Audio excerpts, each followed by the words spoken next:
She needed money. He needed dignity. So they made a deal. $1,000 for one night of pretending to be the perfect couple at his ex-fiancée's wedding. Simple, right? Wrong. Because Mia Harrison had no idea how to act rich, sophisticated, or refined. She ate appetizers with her hands, talked too loud, and called billionaires honey.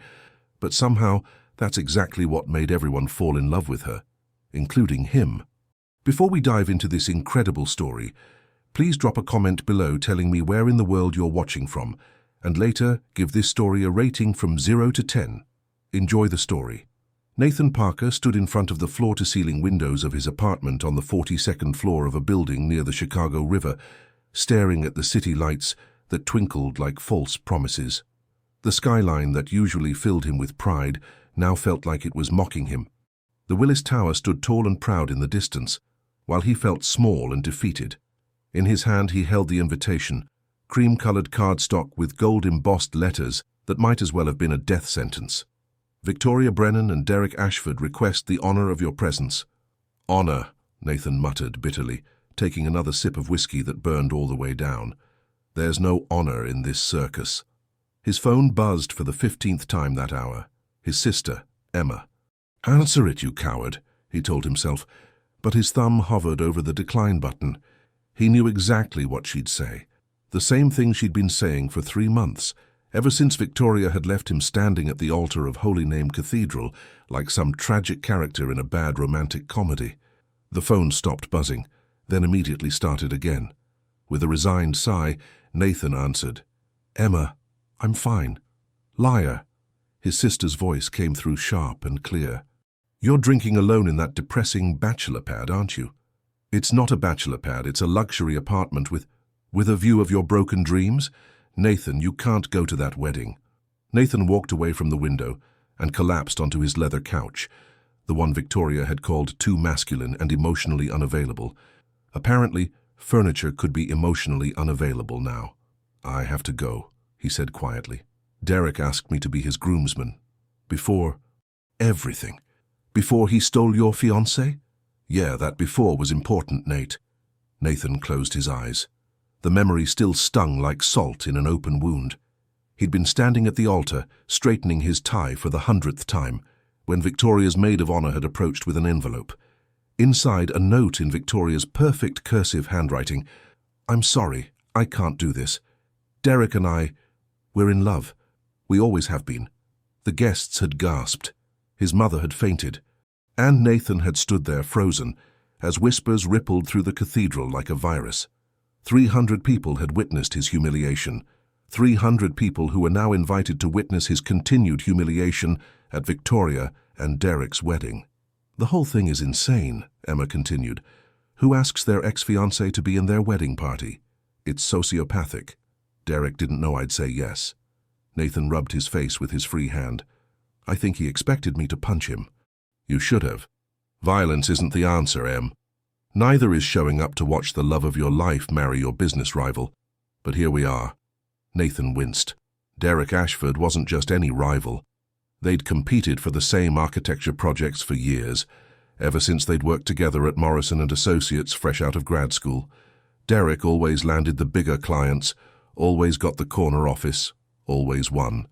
And apparently, he'd always wanted Victoria too. I need to show up, Nathan said firmly. I need to show them, show everyone that I've moved on, that I'm fine. Are you fine? No. Emma's sigh was audible even through the phone. Then at least don't go alone. Bring a date, someone gorgeous who'll make Victoria's spray tan look cheap. Nathan laughed despite himself. Where am I supposed to find someone gorgeous on 3 days' notice? Online dating? Hi, want to be my fake girlfriend at my ex's wedding where I'm also a groomsman? Must enjoy awkward situations and open bars. I'm just saying, Nate, don't give them the satisfaction of seeing you broken. After they hung up, Nathan stared at the invitation again. The wedding was at the Langham Hotel, right on the Chicago River, with views of the magnificent Mile. Of course, Victoria had chosen the most expensive, most prestigious venue in the city. She'd always been about appearances. He remembered their relationship now with the clarity that only heartbreak provides. Every restaurant had to be Instagram-worthy. Every vacation had to be enviable. Every moment had to look perfect from the outside, even when it was hollow on the inside. "You need to project success," Victoria had told him once when he'd suggested a quiet weekend at his family's cabin in Wisconsin. "People need to see us as a power couple." He'd thought she'd loved him. Turns out, she'd loved the idea of him. Successful architect, good-looking, from a well-respected Chicago family. He was an accessory, like her Prada bags and her Tesla. Nathan's phone buzzed with a text from Derek. "Looking forward to Saturday, buddy. Means a lot that you're standing up with me. Forgive and forget, right?" "Forgive and forget," Nathan repeated to the empty apartment. "Sure, right after I figure out how to not look pathetic." Emma's suggestion echoed in his mind. Bring a date. Someone who'd make Victoria jealous, make everyone believe he'd moved on to bigger and better things. But who? Nathan spent the next 2 days in a fog of desperation. He called his ex from college, married with 3 kids. He reached out to a woman he'd met at a gallery opening. She laughed and said she'd rather eat glass. He even considered hiring a professional escort before realizing that was both expensive and potentially disastrous. By Friday afternoon, Nathan was out of options and out of hope. The wedding was tomorrow. He'd have to show up alone, endure the pitying glances, and watch Victoria marry Derek while pretending his heart wasn't being put through a meat grinder. He was walking down West Grand Avenue, barely seeing where he was going, when he collided with someone carrying a stack of pizza boxes. "Whoa!" a woman's voice exclaimed as pizzas went flying. Nathan stumbled backward, watching in horror as 4 large pizza boxes hit the sidewalk. Cheese and pepperoni splattered across the concrete like some kind of Italian crime scene. "Oh my God, I'm so sorry," Nathan stammered, bending down to help gather the destroyed pizzas. "Great. Just great." The woman was on her hands and knees trying to salvage what was clearly unsalvageable. "Tony's gonna kill me." Nathan finally looked at her, really looked at her. She was probably in her mid-20s, with dark hair pulled back in a messy ponytail, wearing a red Tony's Pizza t-shirt and jeans with a hole in the knee. Her face was flushed, and there was a smudge of tomato sauce on her cheek. She was beautiful, in a completely unpolished, real way that made Nathan's chest tighten. "I'll pay for them," Nathan said quickly. "All of them. How much?" She looked up at him with eyes that were a striking shade of green. "Are you serious?" "Completely. It's my fault." Nathan pulled out his wallet. "Is 100 enough?" The woman, her name tag said Mia, stared at the 5 $20 bills like they were alien currency. That's more than enough. That's way too much, actually. Keep it. Consider it an apology tip." Mia stood up, brushing pizza debris off her jeans. "Mister, nobody tips $100 for ruining pizza. Are you okay? Did you hit your head?" Nathan laughed, surprised that he still could. "I'm fine. Just having the worst week of my life. Join the club." Mia pulled out her phone, presumably to call her boss. "My car's transmission died. My landlord raised the rent. And now this. At this rate, I'm going to be living in a cardboard box by Tuesday." An insane idea formed in Nathan's mind. Desperate, ridiculous, potentially brilliant. "What if I could give you more money?" he heard himself say. Mia looked at him suspiciously. "For what? I'm not that kind of delivery girl, buddy." No, nothing like that." Nathan felt his face heat up. "I need someone to pretend to be my girlfriend for one night. At a wedding. I'll pay you $1,000. The words hung in the air between them like something tangible. Mia's eyes widened. $1,000? To pretend to be your girlfriend? Just for one evening, a few hours, really. You'd be my date to a wedding, act like we're together, and then we never have to see each other again." "Why?" Mia asked bluntly. "And don't give me some pretty woman garbage. What's the real story?" Nathan surprised himself by telling her the truth. Maybe it was the whiskey he'd had at lunch. Maybe it was because she was a stranger he'd never see again. Or maybe it was because she'd asked with genuine curiosity instead of judgment. "My ex-fiancée left me at the altar 3 months ago to marry my business rival," he said. "Tomorrow, I have to be a groomsman at their wedding. I don't want to show up alone and pathetic. I want to show up with someone who makes it look like I've moved on, like I'm fine." Mia studied him for a long moment. "But you're not fine. Not even a little bit." She bit her lip, considering. Nathan could practically see her doing the math. What $1,000 could mean to someone working as a pizza delivery driver. "I'm not fancy," she finally said. I don't know which fork to use or how to walk in heels without looking like a baby giraffe. I'll probably embarrass you. I don't care about any of that. I just need someone there, please. Mia looked down at the ruined pizzas, then at the $100 in her hand, then back at Nathan. $1,000, she repeated. Cash. Tomorrow night, please. She stuck out her sauce-stained hand. Deal. But if this turns out to be some weird serial killer thing, I'm haunting you. Nathan shook her hand, relief flooding through him. Deal. The wedding's at the Langham Hotel at 6. I'll text you the details. They exchanged numbers and Mia walked away, still shaking her head in disbelief. Nathan stood on the sidewalk, wondering if he'd just made the best or worst decision of his life. Probably worst, he decided. But at this point, what did he have to lose? His dignity was already scattered on a cathedral floor somewhere, mixed with rice and broken promises. What was one more disaster? Mia Harrison stared at her closet like it might suddenly produce a miracle. It didn't. Just the same collection of band t-shirts, worn jeans, and exactly one dress that she'd worn to her cousin's quinceañera 3 years ago. The dress was bright pink with ruffles. So many ruffles. This is a disaster, she muttered, pulling out the dress and holding it up. In the dim light of her studio apartment in Pilsen, it looked even worse than she remembered. Her phone buzzed with a text from Nathan. Dress code is black tie. Do you need help finding something to wear? Mia typed back quickly. I got it covered. She absolutely did not have it covered. Her phone rang immediately. Nathan. You don't have it covered, do you? His voice was gentle, not judgmental. I have a dress, Mia said defensively. What color? Pink. With ruffles? Mia laughed despite herself. How did you know? Lucky guess. Listen, I'll send a car to pick you up at 3. We'll go shopping. My treat. That's not part of the deal, Mia protested. You're already paying me $1,000. Consider it a wardrobe requirement. I can't have my girlfriend showing up in a pink cupcake dress, Mia finished. Yeah, okay, you have a point. After they hung up, Mia sat on her lumpy futon and wondered what she'd gotten herself into. $1,000 had sounded like a fortune yesterday. Now, facing the reality of pretending to be the girlfriend of a clearly wealthy, sophisticated man at a fancy wedding, it felt more like combat pay. She looked around her tiny apartment. The walls were thin enough that she could hear her neighbors' telenovelas at full volume. The radiator clanked and hissed like it was possessed. The window overlooked an alley where someone had spray-painted Chicago Dreams on a dumpster, which Mia found either inspiring or depressing depending on her mood. But it was hers. Sort of. She was 3 months behind on rent, which is why she jumped at Nathan's insane offer. Her phone buzzed with another text, this time from her grandmother. Mija, did you send the money for my medications? Mia's chest tightened. Soon, abuela, she whispered to the screen. I'll send it soon. At exactly 3 o'clock, a black town car pulled up in front of her building. Mia had changed into her least stained jeans and a clean shirt, but she still felt underdressed when the driver opened the door for her. Miss Harrison, he said politely. That's me, you can just call me Mia. The driver smiled. Mr. Parker is waiting at the boutique on Oak Street. Oak Street.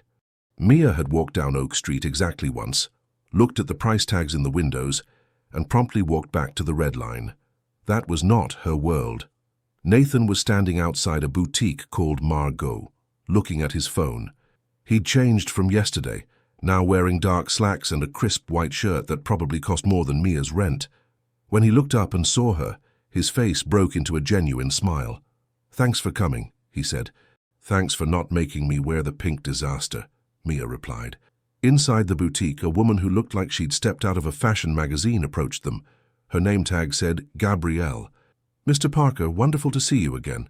Gabrielle's smile was professionally warm. And this must be your girlfriend? Nathan's hand found the small of Mia's back, and she tried not to flinch at the unexpected touch. This is Mia. We need to find her something stunning for a wedding tonight. Stunning, Gabrielle repeated, her eyes sweeping over Mia with the efficiency of a scanner. I have just the thing. 20 minutes later, Mia stood in a dressing room surrounded by dresses that cost more than her car used to be worth, before the transmission died. There were sequins, silks, and satins in every color imaginable. She touched a midnight blue gown reverently. "Try them all on," Nathan called from outside. "We have time." Mia emerged in the first dress, a red number that hugged every curve. Nathan's expression shifted from polite interest to something else, something that made Mia's stomach flip. "Too much?" she asked, suddenly self-conscious. "No, you look beautiful." He cleared his throat. "But maybe try the blue one. Red might be too attention-grabbing." Mia tried on 6 more dresses before they settled on an elegant emerald green gown that somehow made her eyes look even greener.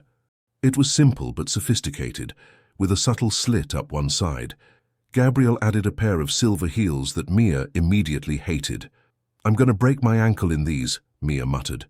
"You'll be fine," Nathan assured her. "Just hold on to my arm." At the register, Mia nearly choked when she saw the total. "Nathan, that's $3,000 for one dress."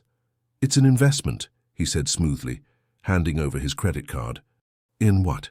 Making your ex jealous?" Nathan's jaw tightened almost imperceptibly. "In making sure we both survive tonight." Back in the town car, Nathan handed Mia a small folder. "What's this?" she asked, opening it. "Your backstory. Our backstory, I mean." Inside were typed pages with information. "We met at the Art Institute 6 months ago. You're an artist." "I can't draw to save my life," Mia interrupted. "A conceptual artist," Nathan corrected. "Very abstract. That way you don't have to explain your work. Your family is from... Where are you actually from?" "Here, Pilsen. Born at Norwegian-American Hospital. Lived here my whole life." Nathan scribbled a note. "Okay, we'll keep it vague. Chicago native. Your father is... What does your father do?" "He left when I was 6. No idea where he is." "Oh." Nathan looked uncomfortable. "I'm sorry." "Don't be. My mom raised me fine until she passed 4 years ago. Now it's just me and my grandma." Mia watched the city pass by the window. "What about you? What's your tragic backstory, Nathan Parker?" "Not very tragic. 2 parents, still married, 1 annoying sister named Emma. Dad's a dentist. Mom's a retired teacher. Very boring. Very stable." "That doesn't sound boring. That sounds nice." They drove in silence for a moment before Nathan spoke again. "There are some things you should know about tonight. Victoria, my ex, she's going to try to get under your skin. She's good at finding weak spots." "What's her weak spot?" Mia asked. Nathan looked surprised. "What? You said she finds weak spots. What's hers?" A slow smile spread across Nathan's face. "She hates being upstaged. Can't stand when someone else is the center of attention." "Noted." Mia grinned. "This might actually be fun." By 5:30, Mia was back in her apartment, transformed. The dress fit perfectly. Gabrielle had insisted on doing her makeup and hair at the boutique. Soft curls and a natural look that made Mia barely recognize herself. "You look like a princess, Mija," her grandmother said from the doorway of her bedroom, her face breaking into a wide smile. Rosa Harrison was 72, with silver hair and hands that trembled slightly from arthritis. "It's just for tonight, Abuela. It's not real." "You never know," her grandmother said mysteriously. "Sometimes God works in strange ways." "God didn't do this. A desperate man with a credit card did." The town car arrived at exactly 6. Nathan was already inside, wearing a tuxedo that made Mia's mouth go dry.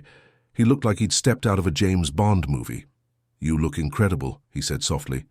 "You clean up okay yourself," Mia replied, trying to keep her voice light. As they drove toward the Langham Hotel along the Chicago River, the city lights reflecting off the water, Nathan took her hand. His palm was warm, and Mia realized he was nervous, just as nervous as she was. "The key is to stay close to me," Nathan said. "If anyone asks difficult questions, just laugh and change the subject. And whatever you do, don't mention that we just met yesterday." "Yesterday? Honey, we met 6 months ago at the Art Institute. I was admiring the Monet and you made some pretentious comment about the use of light." Mia winked. "I got this." Nathan laughed, genuine and surprised. "Okay, maybe you do." The Langham Hotel was even more intimidating than Mia had imagined. Crystal chandeliers, marble floors, and people in tuxedos and gowns that probably cost more than she made in a year.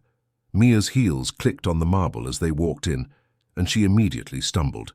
Nathan caught her elbow. "I've got you." "These shoes are torture devices," Mia muttered. "Fashion usually is." They followed the signs to the grand ballroom where the ceremony was being held. The room was decorated with thousands of white roses and candles that cast a romantic glow over everything. It was breathtaking and excessive in equal measure. "Nathan!" a woman's voice called out. She was blonde, perfectly coiffed, wearing a bridesmaid dress in champagne silk. Her smile was sharp. "You actually came. We thought you might bail." "Wouldn't miss it, Jessica," Nathan said smoothly. "This is my girlfriend, Mia Harrison. Mia, this is Jessica Montgomery, Victoria's maid of honor." Jessica's eyes swept over Mia with barely concealed judgment. "Charming to meet you. I didn't know Nathan was seeing anyone." "We keep it low-key," Mia said, channeling every ounce of confidence she didn't feel. "Not everyone needs to broadcast their relationship on social media, you know." Nathan squeezed her hand. "Point to Mia." They found their seats. Nathan had to stand up with the groomsmen, so Mia would be sitting alone during the ceremony. As Nathan left to join the wedding party, he leaned down and whispered, "You're doing great. Just remember, stay in character." "I got it." Mia shooed him away. "Go do your groomsman thing." Alone in the crowd of wealthy strangers, Mia suddenly felt the weight of what she'd agreed to. These people belonged here, she didn't. The woman next to her was wearing diamonds that probably cost more than Mia's entire life savings. The man across the aisle was talking about his vacation home in Aspen. The music started and everyone stood. Mia turned to watch the procession. First came the groomsmen and bridesmaids. Nathan walked down the aisle with Jessica, and Mia felt a weird flutter in her chest, seeing him so handsome, so composed. He caught her eye and gave her a small, reassuring smile. Then came Derek Ashford, the groom. He was handsome in a polished, calculated way, perfect hair, perfect smile, perfect tan. He looked like a Ken doll come to life. Finally, the bride. Victoria Brennan was stunning. Blonde hair cascading in perfect waves, a dress that probably cost more than a car, makeup that looked professionally airbrushed. She practically glowed as she walked down the aisle, but there was something in her eyes as she passed Mia's row, a flicker of recognition, of assessment. She'd noticed Nathan's +1. The ceremony was traditional and surprisingly short. Victoria and Derek exchanged vows that sounded like they'd been written by a greeting card company. When the officiant said, "You may kiss the bride," they kissed for just a moment too long, like they were performing for an audience, which Mia supposed they were. As everyone filed out to the cocktail hour, a waiter passed by with a tray of champagne. Mia grabbed a glass gratefully. "Pace yourself," a voice said beside her. It was an older woman in a purple gown, her hair steel grey and her eyes sharp. "Open bars at weddings are dangerous territory." "Thanks for the tip," Mia said, taking a sip anyway. "I'm Dorothy Parker, Nathan's aunt." The woman extended her hand. Mia shook it, trying not to panic. Nathan hadn't mentioned any family members. "Mia Harrison, Nathan's girlfriend. I know who you are, dear. The question is, does Nathan know who you are?" Dorothy's eyes twinkled with mischief. "That boy has been moping for 3 months. Then suddenly he shows up with a gorgeous young woman nobody's ever heard of. Color me intrigued." "We met at the Art Institute," Mia said, repeating the backstory. 6 months ago. And yet he never mentioned you, not even to his mother." Dorothy sipped her own champagne. "Curious."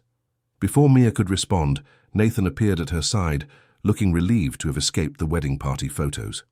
"Aunt Dorothy," he said, kissing the older woman's cheek, "I see you've met Mia." "I have indeed. Charming girl, terrible liar, though." Nathan's face went pale. "What?" "Oh, relax. Your secret's safe with me." Dorothy patted his arm. "Whatever you two are up to, it's infinitely more interesting than watching Victoria preen. Carry on." She walked away, leaving Nathan and Mia staring after her. "Your aunt is terrifying," Mia whispered. "She's a retired federal prosecutor. She can smell a lie from a mile away." "Great. This is going great."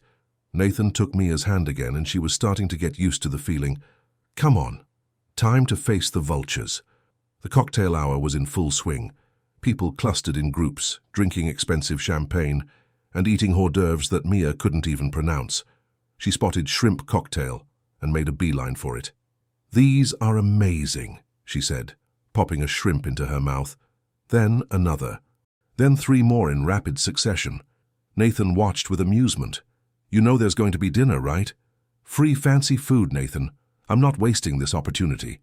A couple approached them, the woman in a designer gown that screamed, "I have money," and the man wearing a watch that probably cost more than a house. "Nathan Parker," the man said, extending his hand. "James Hartwell. We met at the Morrison & Associates holiday party a few years back." "Right, James. Good to see you." Nathan shook his hand. "This is my girlfriend, Mia Harrison." "Lovely to meet you," James said. "What do you do, Mia?" Here it was, the moment of truth. "I'm an artist," Mia said, exactly as rehearsed. "How fascinating. What medium?" Mia's mind went blank. Conceptual. Conceptual art," James's wife, Carol, said with barely concealed disdain. "How modern."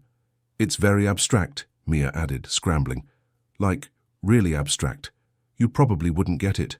Nathan coughed to cover a laugh. "I see," Carol said coldly.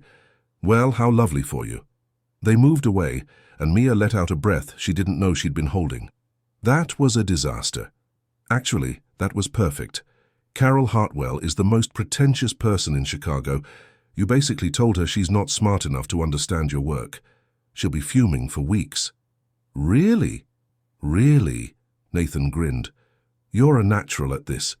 The evening continued in a blur of introductions and small talk. Mia met Nathan's parents. His mother, Linda, was warm and welcoming, clearly thrilled Nathan had brought a date. His father, Robert, was more reserved but kind. Emma, Nathan's sister, pulled Mia aside the first chance she got. "Okay, spill," Emma said. "Who are you, really? Because my brother has been a disaster for months, and suddenly he shows up with you looking happy. What's the deal?" Mia liked Emma immediately. She had Nathan's eyes and a straightforward manner that felt refreshing after all the fake smiles. "It's complicated," Mia said honestly. "Life usually is." Emma studied her. "Just don't hurt him, okay? He's been through enough." "I won't," Mia promised, surprised to find she meant it. Dinner was announced and everyone filed into the ballroom for the reception. Mia found herself seated at a table with Nathan, his family, and several other guests. The centerpieces were ridiculous, 3-feet-tall arrangements of orchids and roses that made conversation difficult. The first course arrived, some kind of soup with foam on top that Mia didn't recognize. "What is this?" she whispered to Nathan. "Butternut squash bisque with sage foam." Mia picked up her spoon and took a sip. It was delicious, but there were approximately 4 different spoons at her place setting, and she had no idea which one was correct. She watched Nathan mimicking his movements. He noticed and hid a smile. The main course was even more challenging, some kind of fish with a fancy name that Mia immediately forgot, served with vegetables she'd never seen before. "This is amazing," she said, forgetting to be subtle about her enthusiasm. "What is this green thing?" "Broccolini," Nathan's mother said kindly. "Broccoli, what now?" Emma laughed. "I like her, Nate." Across the table, Nathan's father was watching them with a thoughtful expression. "So, Mia, Nathan tells us you're an artist. What inspires your work?" Mia took a sip of wine, her 3rd glass, and she was starting to feel it. "Honestly, Mr. Parker, life, the messy, complicated, beautiful disaster of being human. You know?" Robert Parker's expression softened. "I do know. That's a lovely way to put it." After dinner came the speeches. Derek's best man told stories that made Derek sound like a saint. Victoria's maid of honor, Jessica, gushed about their perfect love story. Then it was Nathan's turn. Mia watched him stand up, looking impossibly handsome in his tuxedo, and walk to the microphone. He looked calm, composed, but Mia could see the tension in his shoulders. "I've known Derek for 10 years, Nathan began. "We've worked together, competed together, and yes, fought together. But through it all, I've always respected his determination and his passion." He paused, and the room was silent. "When Derek told me he was marrying Victoria, I'll be honest, I had mixed feelings." A ripple of uncomfortable laughter went through the crowd. Everyone knew the story. "But seeing them today, seeing how happy they are, I realized that sometimes things work out exactly the way they're supposed to, even if it's not the way we planned." Nathan's eyes found Mia's across the room. "Because sometimes the universe has better plans for us than we have for ourselves. Sometimes we have to lose something to find something better. So here's to Derek and Victoria. May you be very happy together." He raised his glass, and everyone followed suit. but Mia could see the pain hidden behind his smile, the way his hand trembled slightly as he set down the microphone. When Nathan returned to the table, Mia squeezed his hand under the table.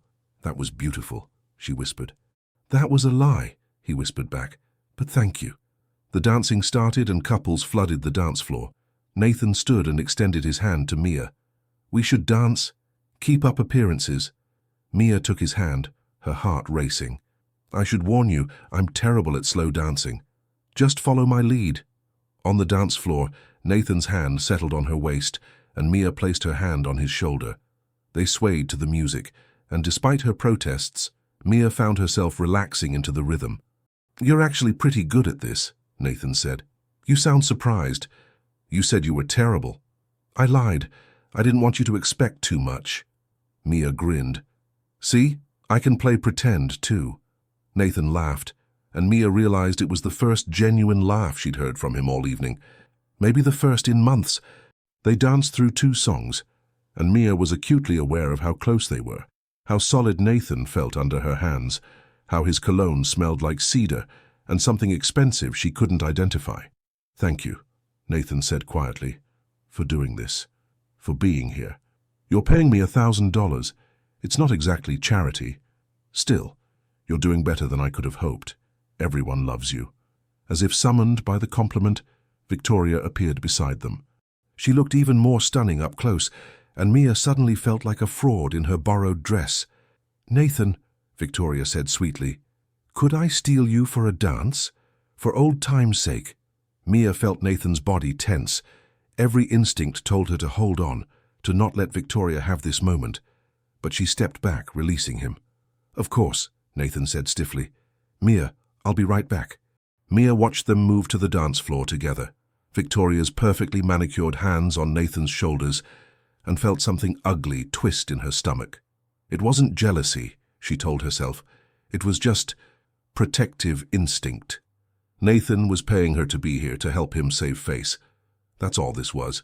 She headed to the bar, ordered another glass of wine, and tried not to watch them dance. "Beautiful wedding, isn't it?" A voice beside her. It was Derek, the groom himself. "Congratulations," Mia said, forcing a smile. "You and Victoria look very happy." "We are." Derek looked at her with open curiosity. "So you're Nathan's new girlfriend? He's kept you a secret. We like our privacy." "Smart. Too much attention can destroy a relationship." Derek sipped his scotch. "Nathan's a good guy, I hope you know that." "I do." What Victoria did, leaving him like that, it was cruel. But sometimes love doesn't follow logic. Derek's eyes found his bride across the room. "Sometimes you can't help who you fall for." Mia wanted to hate him, but there was genuine regret in his voice. "Then why did you ask Nathan to be in your wedding?" "Because he's my friend. Because I wanted to prove that I don't want to lose him over this. And because," Derek trailed off, "because I wanted him to see that we're really in love, that it wasn't just some affair or betrayal. It was real." "Does that make it better?" Mia asked. Derek smiled sadly. "No, probably makes it worse." The song ended, and Nathan returned to Mia's side looking like he'd just survived a battle. "You okay?" she asked. "I need air. Come with me?" They stepped out onto the terrace overlooking the Chicago River. The October air was cool against Mia's skin, and she shivered. Nathan immediately shrugged off his jacket and draped it over her shoulders. "What did she say?" Mia asked. "She wanted to make sure I was okay." Nathan's voice was bitter. "She said she's glad I found someone." "That you seem nice." "Nice? That's the worst compliment ever." Nathan laughed, surprised. "Yeah, it really is." They stood in silence, watching the boats drift by on the river, the city lights reflecting off the dark water. "This is all so messed up," Nathan said finally. "Being here, pretending everything's fine, I thought I was ready, but—" "You're doing great," Mia interrupted. "Better than great. You gave a beautiful speech. You've been nothing but gracious, and you look way hotter than Derek. That's a win in my book." Nathan turned to look at her, surprised. "You think I'm hotter than Derek?" "Oh, way hotter. Derek looks like a Ken doll. You look like a real person, that's much better."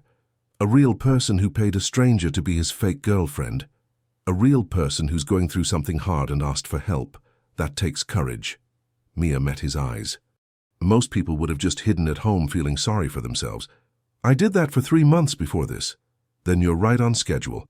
Nathan smiled, genuine and warm. How did I get lucky enough to run into you yesterday? You destroyed my pizza deliveries. That's not luck, that's chaos.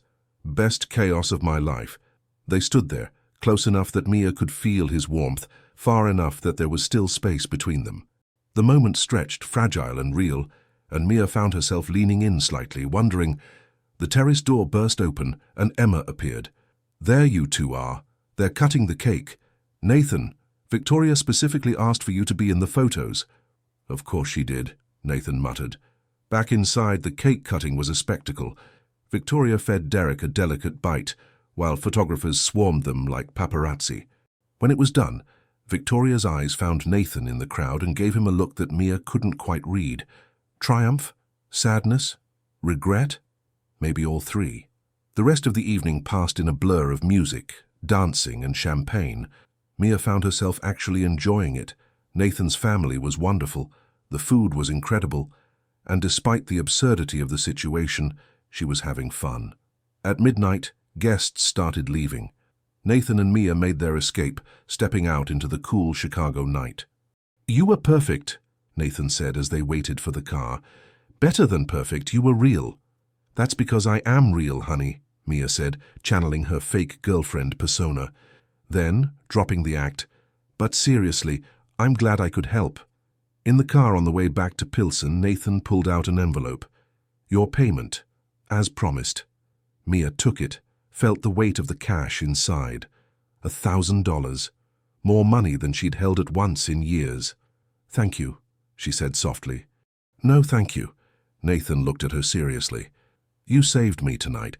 I know it was just business, but it meant something. You meant something. The car pulled up to Mia's building. She should get out, take the money, and never see Nathan Parker again. That was the deal. Instead, she found herself hesitating. Nathan, she began. What if what? Mia chickened out. What if I needed help getting out of this dress? The zipper is impossible. Nathan's ears turned red. Maybe your grandmother could help. Mia laughed, breaking the tension. I'm kidding, I got it. Thanks for the adventure, Nathan Parker.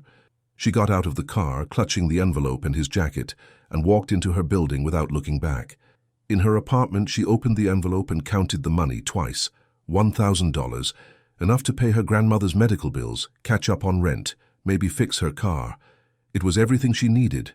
So why did she feel like she'd left something important in that town car, driving away into the Chicago night? Her phone buzzed with a text from Nathan.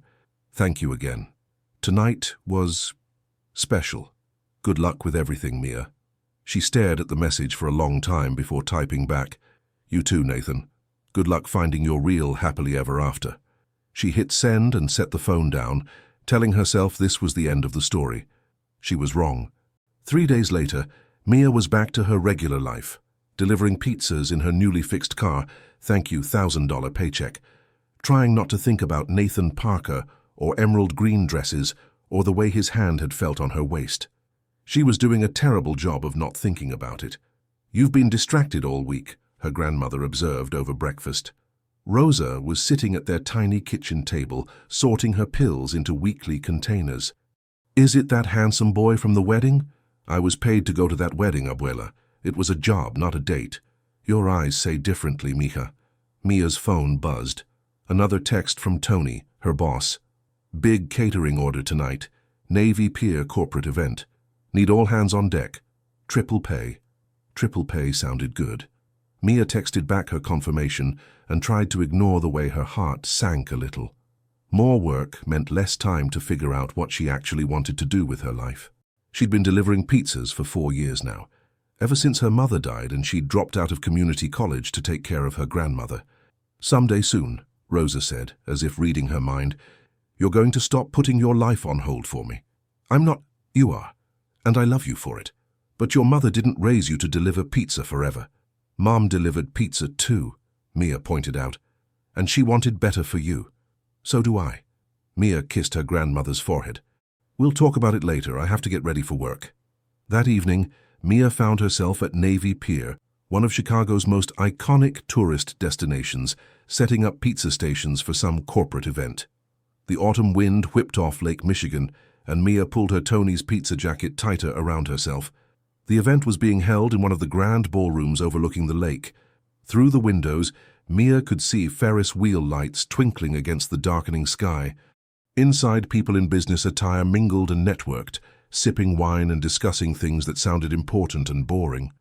"Remember," Tony said, gathering his team, "these are fancy people. Be polite, be quick, and for the love of God, don't eat the merchandise."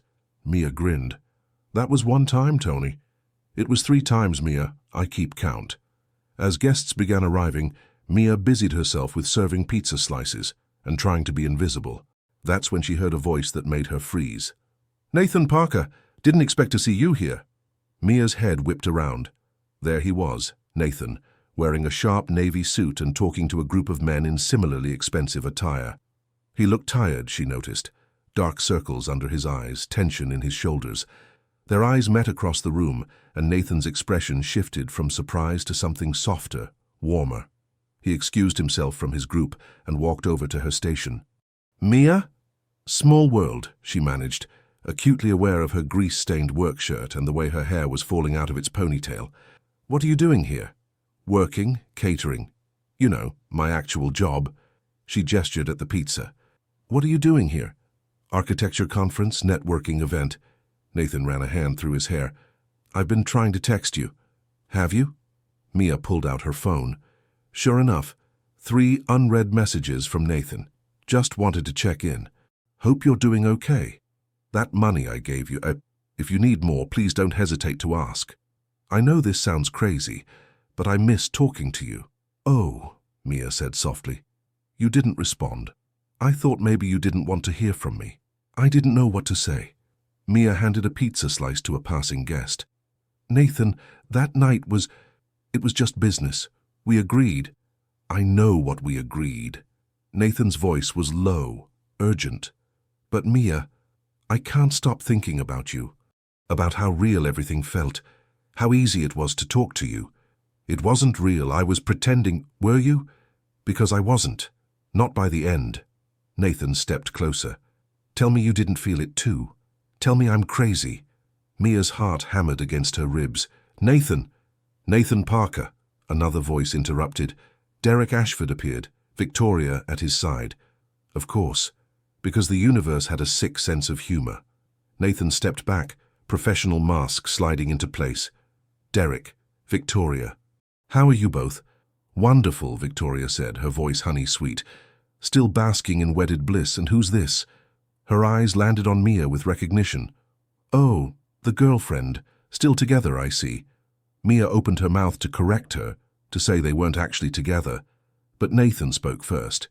"Yes, still together, very happy." His hand found Mia's, squeezing gently in what felt like a plea. Victoria's smile tightened. "How lovely. I didn't realize you worked in food service, Mia." The disdain in her voice was subtle but clear. "I do lots of things," Mia said, channeling every ounce of confidence she'd faked at the wedding. "Jack of all trades, very bohemian." "How alternative." Victoria's eyes swept over Mia's pizza-stained uniform with barely concealed disgust. Derek, at least, had the grace to look uncomfortable. "Victoria, we should go say hello to the Hendersons." "Nathan, good to see you, Miss Harrison." As they walked away, Victoria's voice carried back to them. "Can you imagine dating someone who delivers pizza?" Nathan's jaw clenched. "Don't listen to her." "Why didn't you tell them the truth?" Mia asked. "That we're not actually together?" "Because—" Nathan trailed off, looking uncertain. "Because I don't want them to know. Because the thought of Victoria knowing it was all fake, that I had to pay someone to pretend to like me." His voice cracked slightly. "It's pathetic enough without her knowing the truth." Mia's heart broke a little. "Nathan, you're not pathetic. Then why do I feel like it?" He looked at her seriously. "Mia, I have a crazy idea, and you can absolutely say no. But what if we kept this going, the fake relationship, just for a little while longer?" "What? Why?" "Because Victoria and Derek are everywhere in my professional circle. Every event, every networking mixer, every conference. They're always there, always watching, always pitying me. Nathan's words came faster now. But tonight, seeing the look on Victoria's face when she saw you with me, when she realized I'd moved on, it was the first time in months I didn't feel like a complete failure. I'm not a prop for your ego, Nathan. I know, God, I know, and I'm not asking you to be. He took a breath. What if I paid you? Like before, $500 per event. You show up, we act like a couple, and you get paid. It's just business. Mia should say no. This was insane, unsustainable. Eventually the truth would come out, and it would be messy and painful and... How many events? She heard herself ask. Nathan's eyes lit up with hope. Maybe 6, over the next 2 months, nothing too time-consuming. A few hours here and there. Mia did the math. $3,000. That was enough to actually start saving money, maybe even take a class or 2 at community college. Maybe even start building a real future. Okay, she said, but we need rules, clear boundaries. This is business, nothing more. Of course. Absolutely. Business. Nathan pulled out his phone. Can I get your email? I'll send you a calendar with all the dates and details. As Mia gave him her information, Tony appeared with a scowl. Mia, this is work time, not social hour. Sorry, boss. Mia turned to Nathan. I have to get back to work. Right. Of course. Nathan backed away, then stopped. Mia, thank you, really. After he left, Tony gave her a knowing look. That boy's in love with you. He's a client, Tony, nothing more.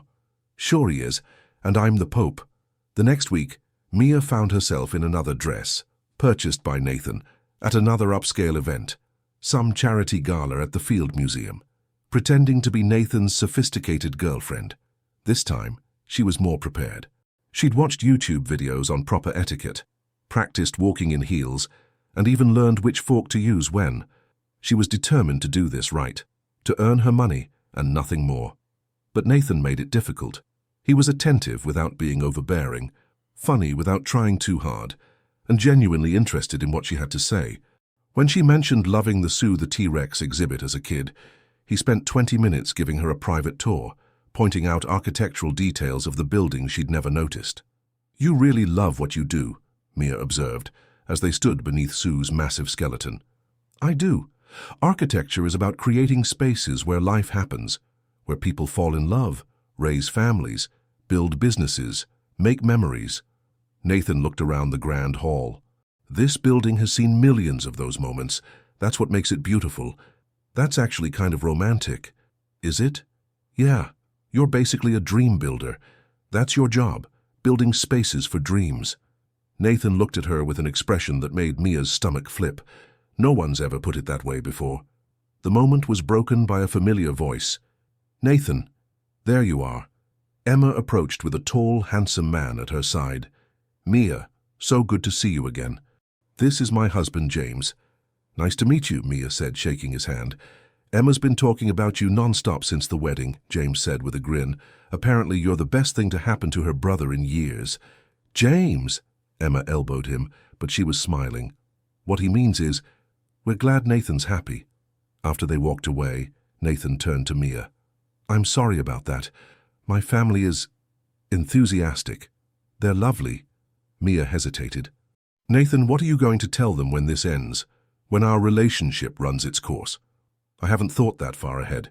Well, you should, because this, she gestured between them, has an expiration date, and the longer we pretend, the harder it'll be to explain. Nathan's expression darkened. Maybe I don't want it to have an expiration date. What? Nothing. Forget I said anything. He forced a smile. Want to see the gem collection? It's spectacular. The rest of the evening passed in a blur of small talk and champagne. Mia was getting better at this. The fake smiles, the practiced stories, the effortless lies. She told people about her art with more confidence, discussed traveling to places she'd never been, and laughed at jokes she didn't find funny. It was exhausting. On the drive home, Nathan had insisted on driving her himself. They sat in comfortable silence until Mia spoke. Can I ask you something personal? Of course. Did you really love Victoria? Or did you love the idea of her? Nathan was quiet for so long that Mia thought he might not answer. Then, I don't know anymore. I thought I loved her, We looked good together, wanted similar things, fit into each other's lives perfectly. But looking back, and we never talked like this, never had conversations that mattered. It was all surface. That sounds lonely. It was. I just didn't realize it until she was gone. He glanced at Mia. What about you? Ever been in love? Once. His name was Marcus. We dated in high school. He wanted to leave Chicago, see the world, have adventures. I wanted to stay, take care of my family. He left. I stayed. End of story. Do you regret it? Sometimes. But mostly I regret that I didn't believe we could both have what we wanted, that it had to be all or nothing. Mia looked out the window at the passing city. Love shouldn't be about sacrifice. It should be about building something together. You sound like an architect. Maybe I missed my calling. They pulled up to Mia's building, but neither moved to get out. Same time next week? Nathan asked. There's a gallery opening in River North.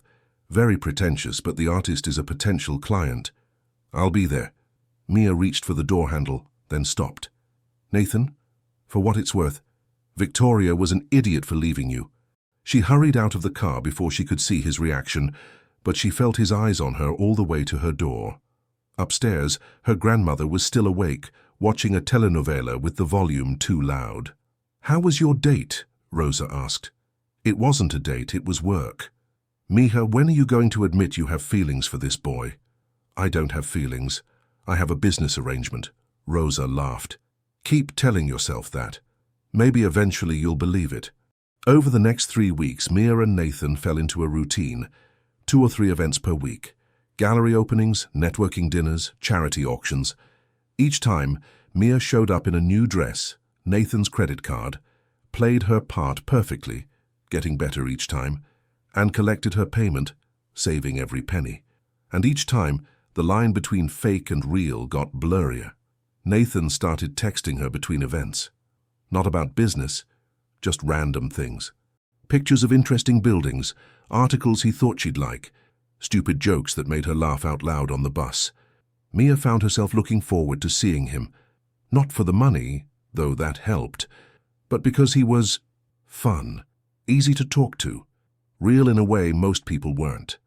One evening, at a rooftop bar in the West Loop with Nathan's architecture colleagues, Mia excused herself to use the restroom. That's where she ran into Victoria. The bathroom was all marble and gold fixtures, soft lighting and designer hand soap. Victoria was touching up her lipstick in the mirror, but her eyes met Mia's in the reflection. Mia, what a surprise. Victoria's voice dripped with false sweetness. Victoria. Mia moved to wash her hands, trying to ignore the other woman. You know, I have to admit, you've surprised me. Victoria turned to face her directly. I didn't think you'd last this long with Nathan. Most of his girlfriends can't handle the pressure of his world. His world? The expectations, the social requirements, the need to be perfect at all times. Victoria examined her manicure. Nathan has very high standards. Trust me, I know. Maybe his standards aren't as shallow as yours were, Mia said before she could stop herself. Victoria's eyes flashed. Excuse me? You heard me.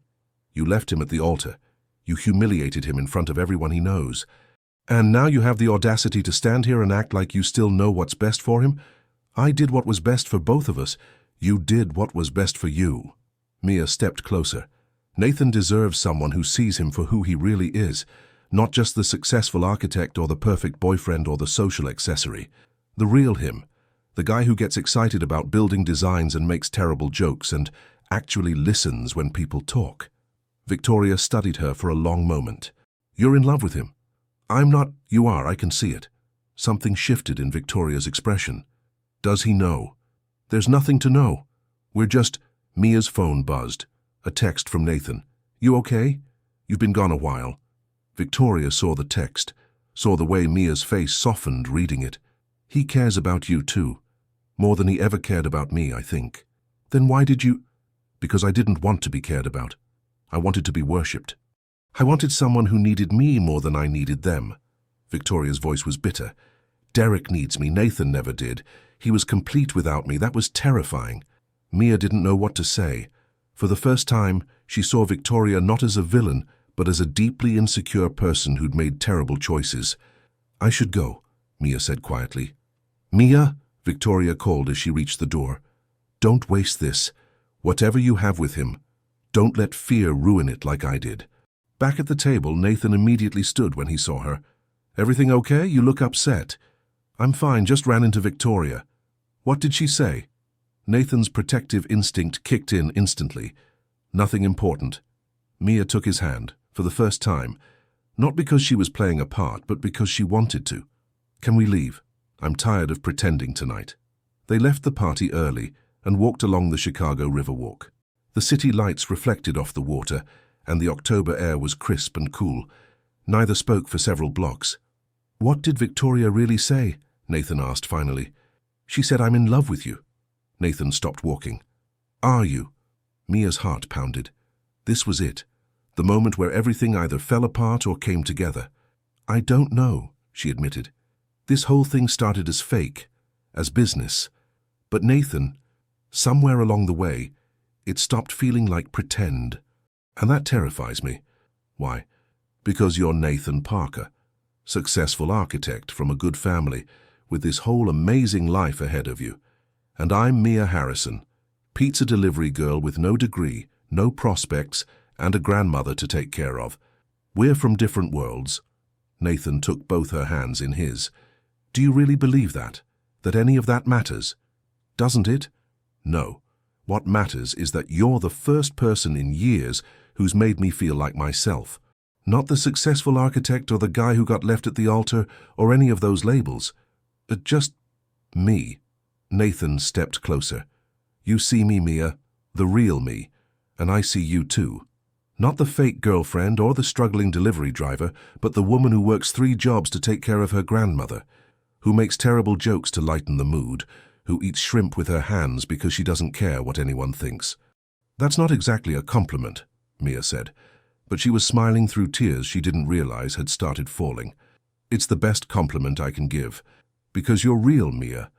In a world full of people trying to be someone they're not, you're completely, authentically yourself, and that's extraordinary. Nathan, I'm in love with you. The words tumbled out, like he couldn't hold them back anymore. I know it's fast and crazy and probably incredibly stupid, but I'm in love with you. Not the fake girlfriend. Not the woman I'm paying to be here. You, the real you. Mia's breath caught. You can't be. This is just... We're just... What? Playing pretend?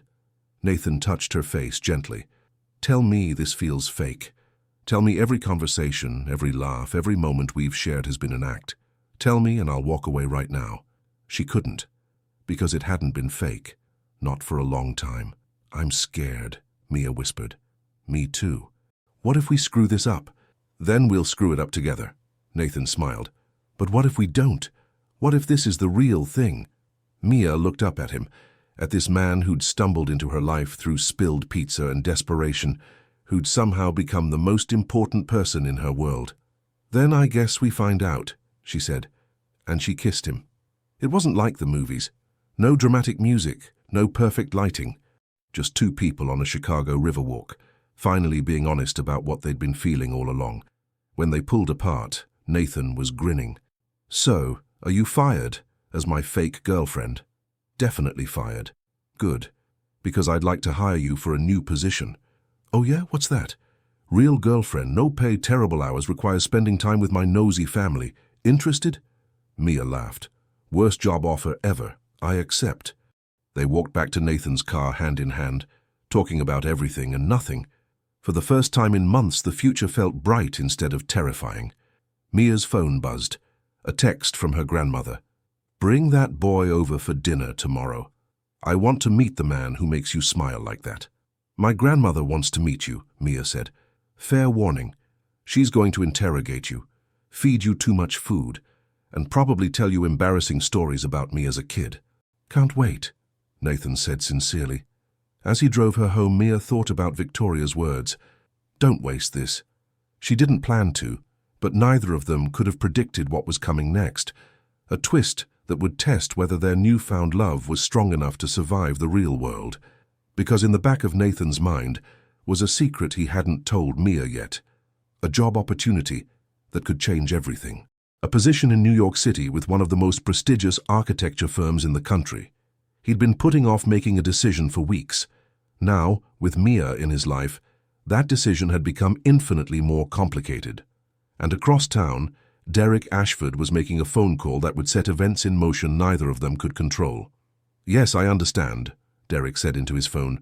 "The Parker proposal has some merit, but I think we can do better. I'm putting my own bid together. I want that contract." It was the Millennium Park expansion project, the biggest architectural opportunity in Chicago in a decade, and both Nathan and Derek wanted it desperately. The competition was about to get personal in ways none of them expected. But that night, walking Mia to her door, Nathan didn't know any of that yet. He just knew that for the first time since Victoria had left him, he was genuinely, completely happy. "Good night, Mia Harrison," he said, kissing her softly. "Good night, Nathan Parker." She watched him drive away, her heart full and her mind racing. This was real now. No more pretending, no more business arrangements. Just two people taking a chance on something that had started as the biggest fake in the world and had somehow become the most real thing in both their lives. Tomorrow they'd face reality together. Tonight, they'd just enjoy the moment. 2 weeks into being Nathan's real girlfriend, Mia was learning that reality was both better and harder than pretending had been. Better because every touch was genuine, every laugh was real, every moment together felt earned. They'd fallen into an easy rhythm. Coffee at a diner in Pilsen, where Mia introduced Nathan to the best huevos rancheros in Chicago, walks through Millennium Park, late-night conversations that stretched until dawn.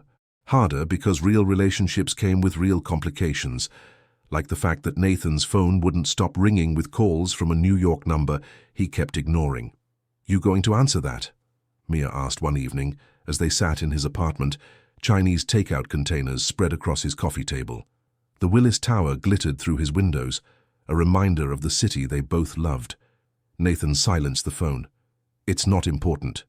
"Nathan, it's called you 6 times tonight." "That seems pretty important."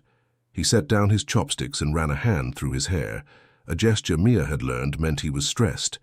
"It's a job offer, in New York, with Cone Peterson Fox." Mia's stomach dropped. Wow! That's one of the biggest architecture firms in the world." "I know. When were you going to tell me?" "I wasn't going to take it," Nathan said quickly. "So there was nothing to tell. You're turning down your dream job? Because of me? Because of us? Because I finally have something real here, something that matters more than—" "Don't." Mia stood up, pacing. "Don't make me the reason you give up your dreams, Nathan. I've been that person. I've been the one who sacrificed everything for someone else, and it doesn't end well. This is different, is it? Because from where I'm standing, it looks like you're about to resent me for holding you back." Mia's voice cracked. "I can't be the reason you don't become everything you're meant to be."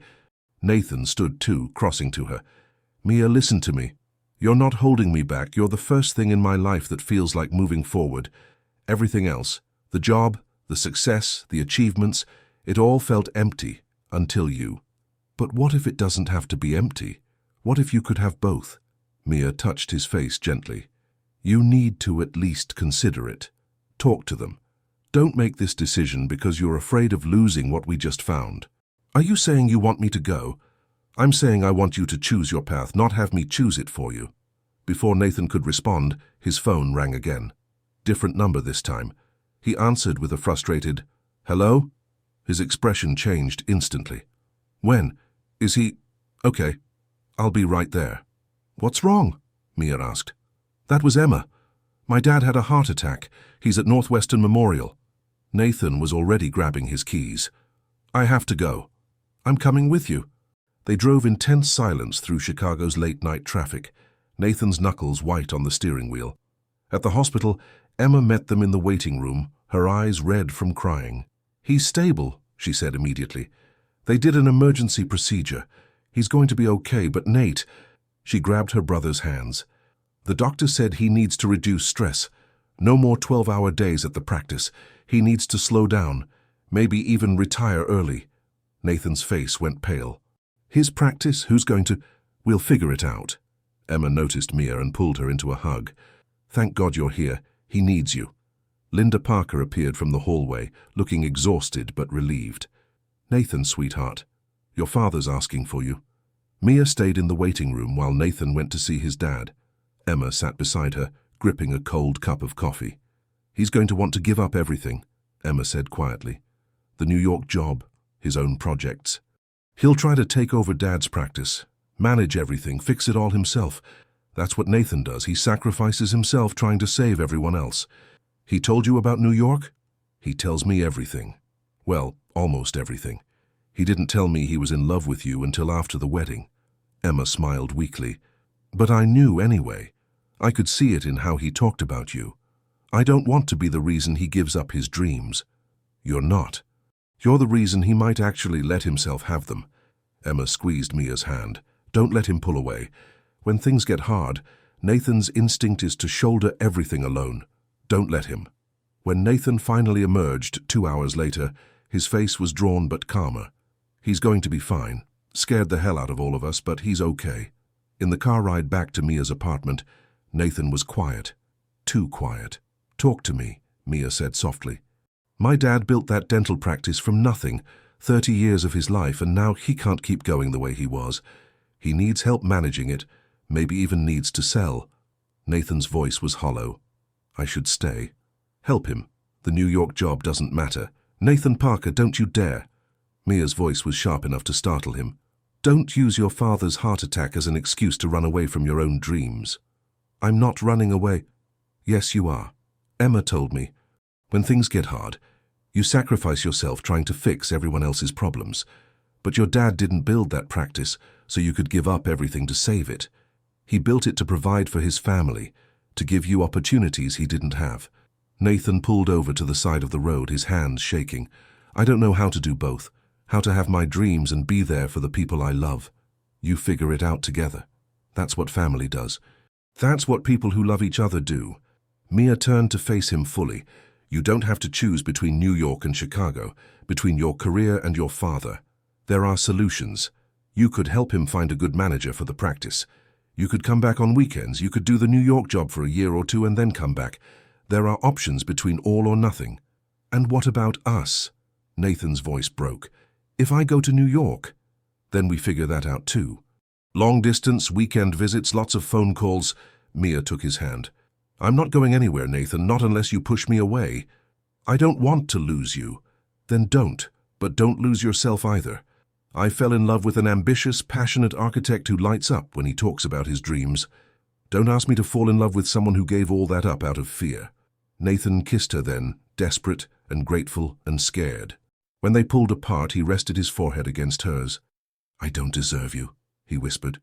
Probably not, but you're stuck with me anyway. The next morning, Nathan called the New York firm.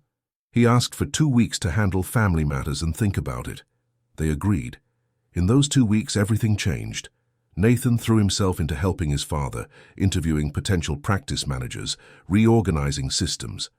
But he also started sketching again, designs for a project that had been consuming his thoughts.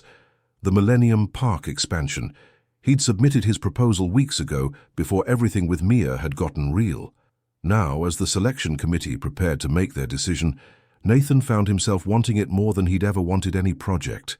Not to beat Derek, not to prove anything to Victoria, but because the design was good, really good. A sustainable, accessible addition to the park that would serve Chicago families for generations. It was the kind of project that reminded him why he'd become an architect in the first place. You're going to get it, Mia said one evening, studying his sketches spread across his dining table. This is incredible, Nathan. Derek's competing for it too. His firm has more resources, more connections. But they don't have your vision. Mia pointed to a detail in his drawing. This right here, this kid's discovery area with the sensory-friendly design, that's not just architecture, that's humanity. That's what makes your work special. Nathan pulled her into his lap. When did you become an architecture critic? When I fell in love with an architect. She kissed him softly. Whatever happens with this project or the New York job or any of it, I'm proud of you. You know that, right? I'm starting to. The selection committee announced they'd make their decision at a public meeting in 3 days. The same day, Nathan had to give New York his final answer. Mia took extra shifts at Tony's, trying to distract herself from the mounting tension. Nathan was wound tight, barely sleeping, running through his presentation over and over. The night before the meeting, He showed up at Mia's apartment at midnight. "I can't sleep," he admitted when she opened the door. "I keep thinking about everything that could go wrong. Come here." Mia pulled him inside, made him tea, and sat with him on her lumpy futon. "Tell me the worst-case scenario. I don't get the Millennium Park project. I take the New York job out of disappointment rather than genuine desire. We try long distance and fail. I end up alone in a city where I don't know anyone, doing work I'm not passionate about, and I've lost both my dream project and the woman I love." "Okay, that's pretty bad." Mia set down her tea. "Now tell me the best-case scenario. I get the project, it's successful. I stay in Chicago doing work I'm passionate about. We stay together, build a real life. Everything works out perfectly. Those are both extremes. What about the middle ground?" Nathan looked at her questioningly. "What if you don't get the Millennium Park project, but you get other good projects? What if you take the New York job and it's amazing, and we visit each other every weekend, and after a year you come back to Chicago with incredible experience and connections? What if we fight sometimes and struggle with long distance, but we work through it because we want to?" "That sounds realistic." "That's because it is.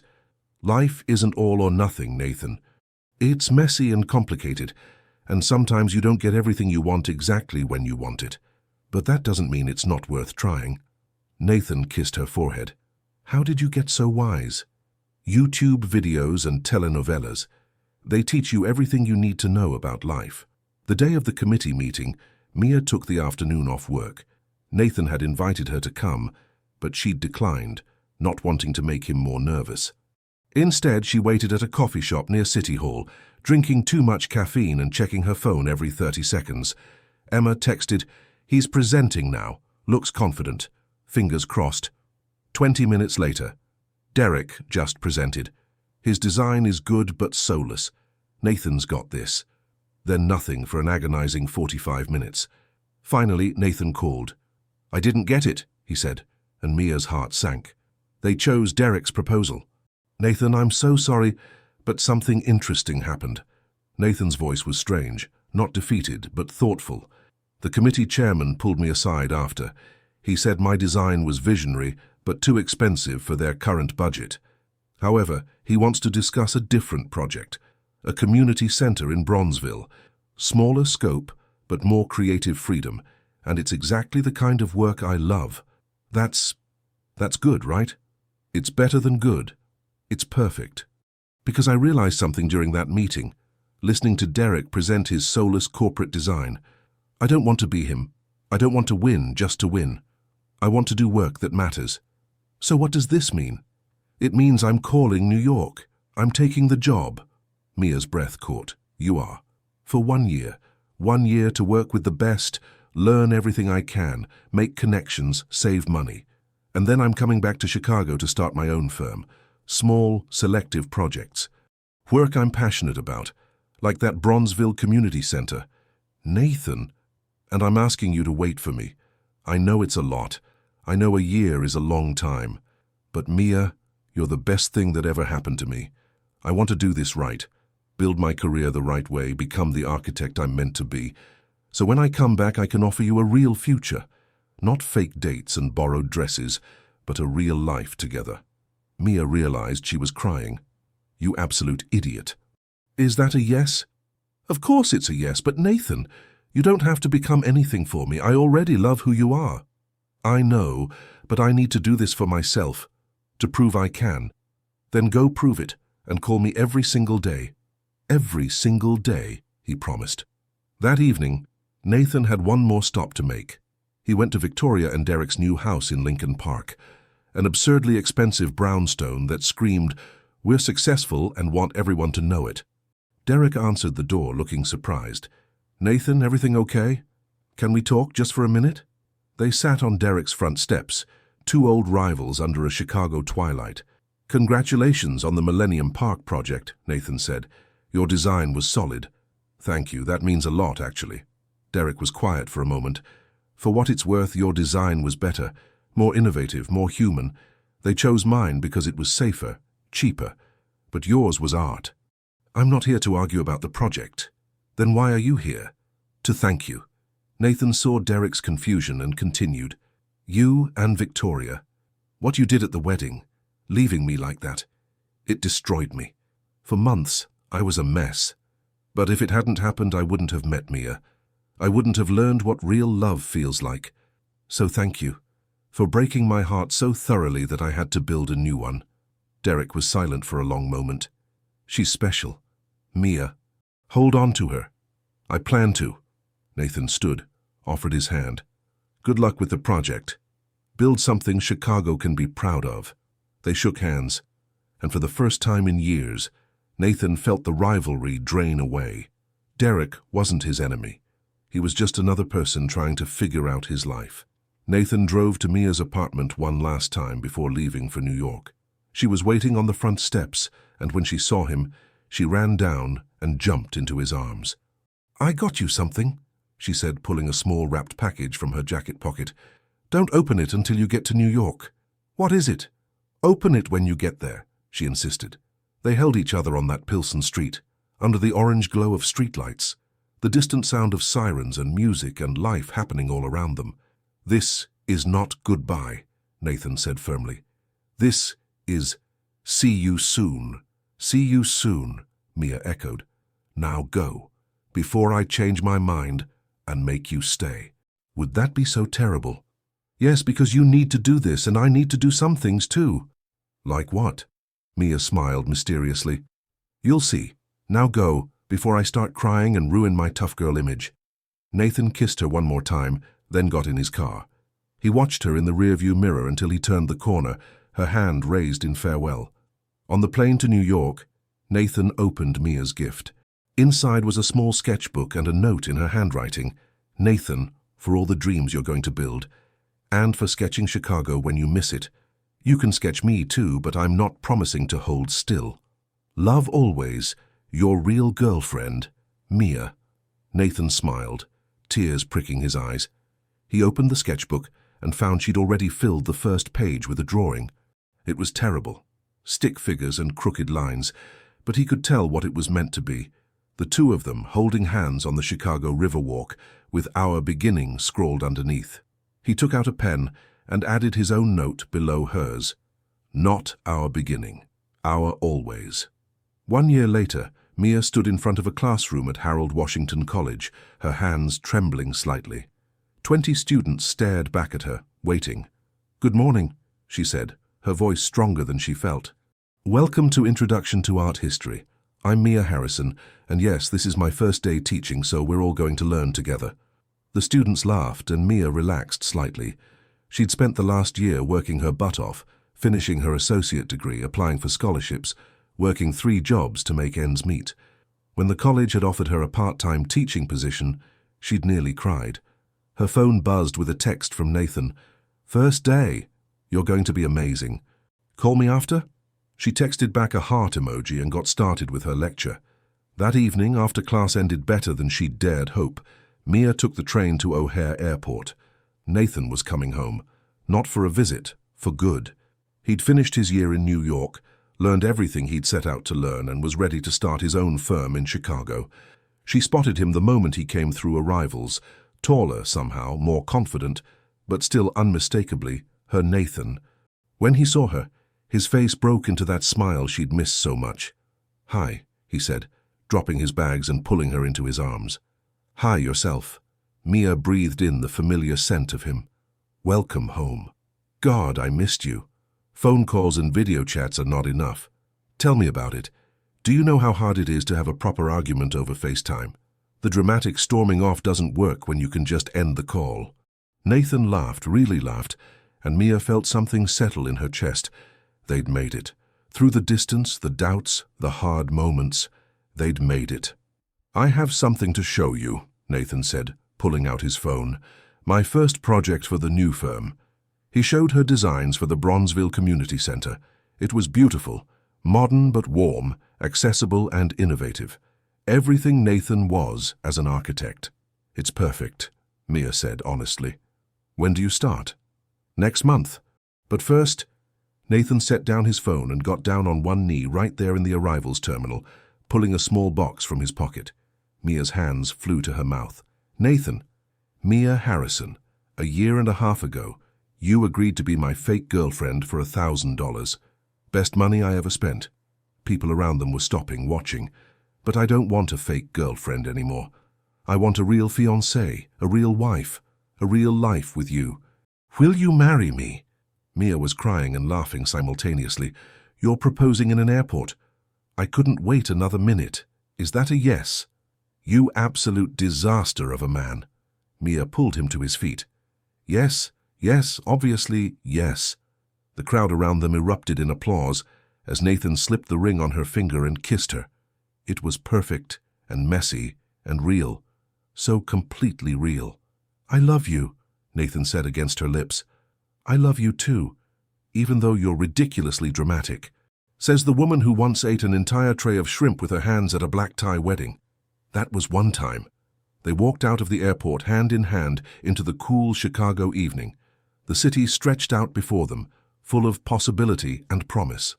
So, Nathan said as they headed to the parking garage, should we tell people how we really met, or stick with the Art Institute story?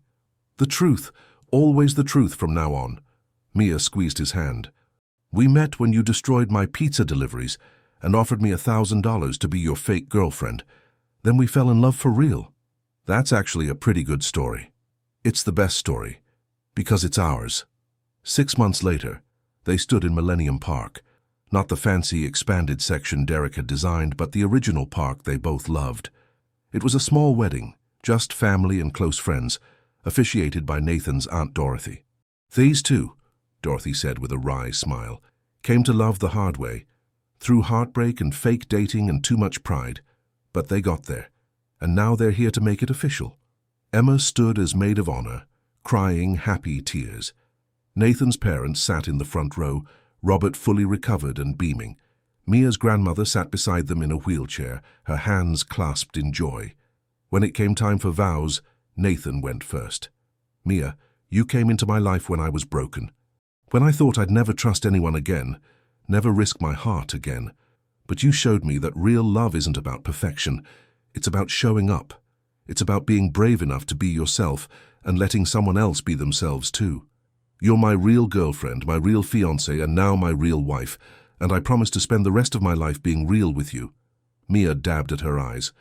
Okay, now I have to follow that. No pressure. Everyone laughed. Nathan, when we met, you were paying me to pretend to love you. Turns out I didn't have to pretend. You're the easiest person in the world to love. You're talented and kind, and you make terrible jokes that somehow always make me laugh. You see me, really see me, and you make me want to be braver, dream bigger, reach higher.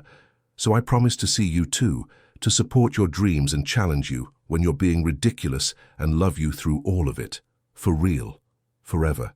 When Dorothy pronounced them married and Nathan kissed his bride, a cheer went up from their guests. In the crowd, even Derek and Victoria applauded. They'd been invited and had come, which Mia took as a sign that everyone was finally moving forward. At the reception, held at a restaurant in Pilsen, Mia's choice, Tony from the pizza place cornered Nathan. You take care of my girl, Tony said, pointing a breadstick at him for emphasis. She's special. I know, Nathan said. Believe me, I know. As the evening wound down and guests began to leave, Nathan and Mia slipped away to the rooftop. From there they could see the Chicago skyline, lit up against the night sky. We did it, Mia said, leaning against Nathan. We actually did it. Had any doubts? So many. Daily. She turned to face him. But we figured it out. Together. Together, Nathan agreed. Always together. Below them, Chicago hummed with life. People falling in love. Hearts breaking. Dreams being born and dying and being reborn. The eternal cycle of a city full of stories. And somewhere in Pilsen, a young woman was delivering pizza, hurrying down the sidewalk with a stack of boxes, her whole life ahead of her. She didn't know it yet, but in exactly 1 block she was going to collide with a man in an expensive suit who wasn't watching where he was going. And that collision would change everything. Because that's how the best stories start, with chaos, desperation, and someone willing to take a crazy chance. Mia and Nathan knew that better than anyone. Their love story had started with spilled pizza and a desperate offer. It had survived fake dating, real feelings, long distance, and all the messy complications that came with building a life together. But that night, standing on a rooftop in the city they both loved, all of that felt like prologue to the real story. The story that was just beginning. "Ready to go home, Mrs. Parker?" Nathan asked. "Ready when you are, Mr. Parker." They walked down together, hand in hand, into their future. Real, messy, beautiful, and completely, authentically theirs. The end.